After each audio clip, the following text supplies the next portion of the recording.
Hey everyone, today I'm gonna show you how to download and install EA apps on your Windows 11 or PC or laptop. So simply, you just open your any browser, like I'm open my Chrome browser.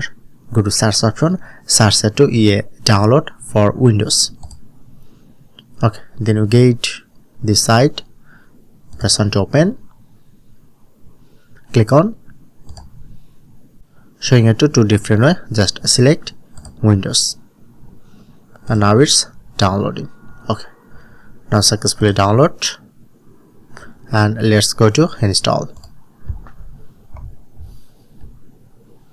Double press,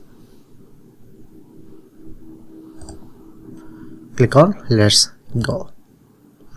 Yes, and now it's installing.